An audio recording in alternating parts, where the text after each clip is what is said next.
backside of the house. As I waded through the water towards the corner of the house, the water began to get deeper and turning slightly darker. I could see in my peripheral vision a massive wall of dark water about to engulf this house and everything else on this property.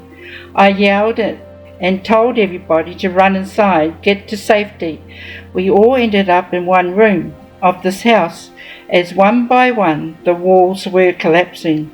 All but one room, the room we were in, was untouched. Next I knew we were up on the roof trying to save those whom got caught up in the flood. I woke up. Dream 4. This is another dream I had in 2023. I dreamt I was at a country house just a little ways out from the city. There were lots of trees and a stream running close to the property. From the house you could look out across the property and see the road in the distance. There were other people at this house, none whom I knew, nor any of us had been there before. It felt like a safe house or something like it. Next I knew I was outside and standing ankle deep in crystal clear, pure water, streaming around the backside of the house. As I waded through the water towards the corner of the house, the water began to get deeper and turning slightly darker.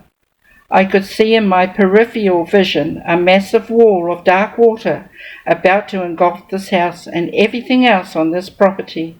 I yelled and told everybody to run inside, get to safety. We all ended up in one room of this house as one by one the walls were collapsing. All but one room, the room we were in, was untouched. Next I knew we were up on the roof trying to save those whom got caught up in the flood. I woke up. Dream 5. I had this dream recently on January 20th, 2024. It was brief but to the point. I could see this man but never his face, and somehow knew it was Jesus. The message he gave me was this: tell them I am coming. Tell them I am coming. I awoke. So, dear ones, all my brothers and sisters in Christ, let us fervently keep in constant prayer always. Pray for one another, family and friends, and salvation for those who are lost. Let your light shine. Don't be afraid to step outside your comfort zone. Walk in faith, trust and love. Don't be fearful, but stand strong in his might and his light and glory. Give him all the glory and praises, and may God bless you. Thank you so much, Sister Joanne, for sharing all of your experiences with the channel. They were so vivid, so encouraging, and I'm so happy that I was able to share them here on the channel. Some definite things that stood out to me, especially in regards to your dreams, was that all of them somehow correlated with the fact of the urgency with the soon rapture of the church and how the Lord was there with you in all of your experiences, protecting you. I felt as when you were saying all these experiences, the one word that stood out to me was the word protection, that you were protected.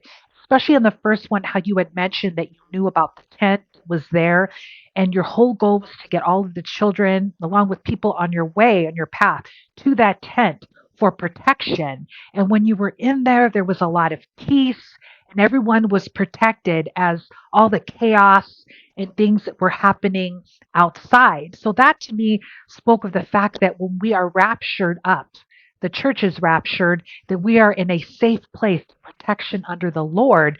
But those that are here on earth are going to be subjected to all the chaos and all of the just terrifying things that will take place during the 7 year tribulation, the time of Jacob's trouble. And then going with the other experiences you had, you were basically protected. And that is key because, as you were even mentioning at the end of your experiences, that we should always put our faith and our trust in the Lord Because yes, He is there for us always in any situation that we may be going through. The Lord is there. He knows how we feel. He knows what we are thinking. He knows what we want to ask Him even before we ask it. So there is always the presence of the Lord amongst us. But I could see in all of your experiences that you were sharing, one thing in common was that you felt the Lord's presence there. And what I loved that you had mentioned that was that you were called out by your name and you had said, "Yes, Lord, I am here." And He was calling you in that safe place. And that is so beautiful and so encouraging because we know that the Lord will be calling us home very soon and that He knows everything about us, every single hair that we have on our head, what we've gone through, who we truly are. The Lord knows. And He called you by your name. So exciting, sister. So I invite all of you, brothers and sisters, please type in the comments box any interpretations you have from her experiences or anything that you would like to add. Have you had a similar experience to what she has had in any of hers? Have you seen something similar? If so, we would love to hear from you. Please type in the comments box, Jesus is about to appear. Please type, Jesus is about to appear, because He is, and what a glorious day that will be. I truly thank all of you for taking the time to watch this video today. If you haven't already, please subscribe as well as hit the like button and the notification bell so that you are constantly notified when new content is added to this channel weekly. So until next time, brothers and sisters, have a very blessed week.